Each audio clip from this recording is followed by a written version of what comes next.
you very much.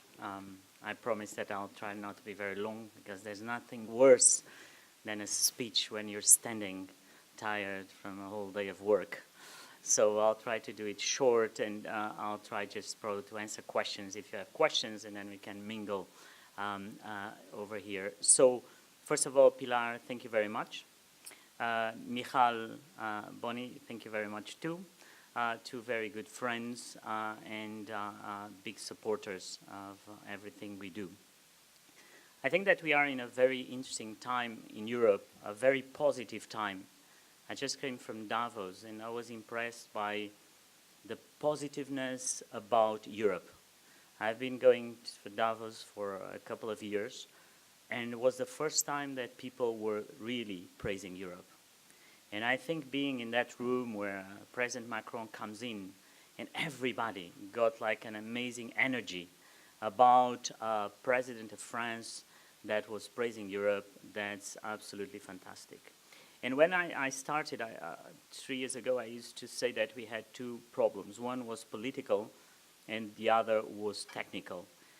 The political problem was that science and innovation were not part of the agendas of the prime ministers or the presidents. And that was a big problem. You know, it was a big problem because all the ministers of science would sit around me in the council and would agree that we have to invest more in science, more in innovation. But then I would go to the countries and the Minister of Finance or the Prime Minister would say, look, I don't have money.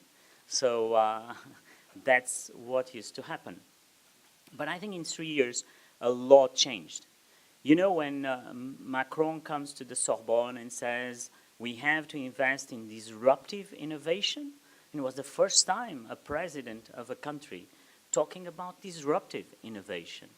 Chancellor Merkel talking of science, which she loves, in a big country and telling about the importance of investing in fundamental science. Theresa May from the United Kingdom in Davos, big part of her speech was about artificial intelligence. So I think that somehow we overcome part of the problem to put it at the level of the heads of state and government, which, by the way, for the first time I'm here, will be a point on the agenda of the European Council on the 14th of March. What is the part that is still not working? I think is the link of that with the people. I think that we are, and we have to solve that disconnection in between what we do and the people in general. I think that when we go around, and when I started here, I would go and meet all these scientists and professors and researchers that would tell me how beautiful Horizon 2020 was, but I never found anyone on the street that even knew what Horizon 2020 was. And I think that that's part of what we have to change for the future. So if you ask me what's one of the big things I think we have to change, is about changing the way we do it. And changing the way we do it is about creating this idea of the missions, the mission-driven science. Nothing new, but pretty effective. You know, I always tell the story when Kennedy went to NASA and he found this janitor that was just brooming, and he said, hi, sir, what are you doing here? And he said, Mr. President, I'm here to help putting a man on the moon.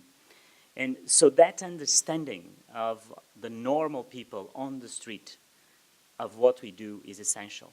So last week I was at my dear ITRE committee, and one of our members of parliament, Claude Turmes, looked at me and said, look, we should have these missions. We should have a zero carbon boat.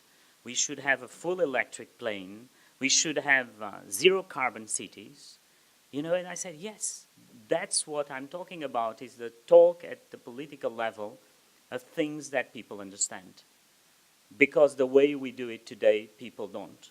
So the first thing I wanted to talk about to you is this idea of getting these missions where people understand what we do.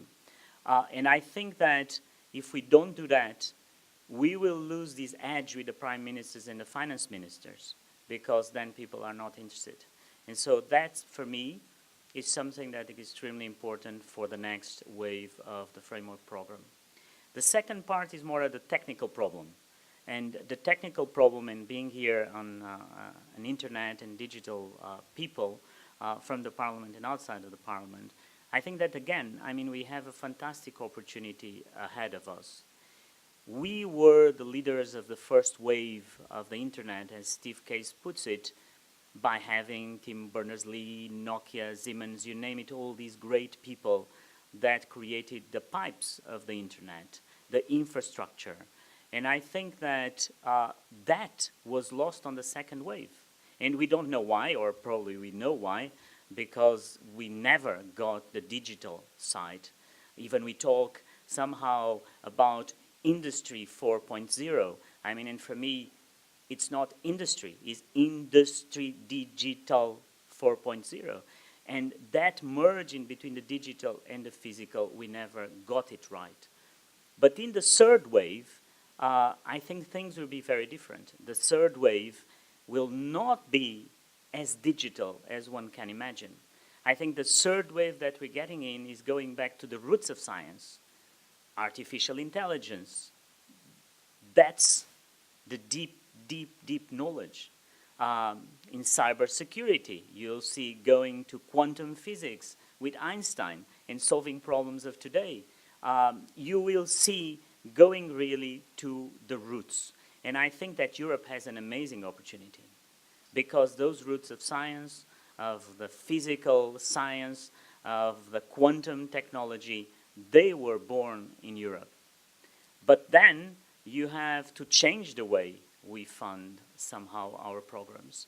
We do it very well on research, but on innovation, do we give that freedom to people to do whatever they need and whatever they want? We don't.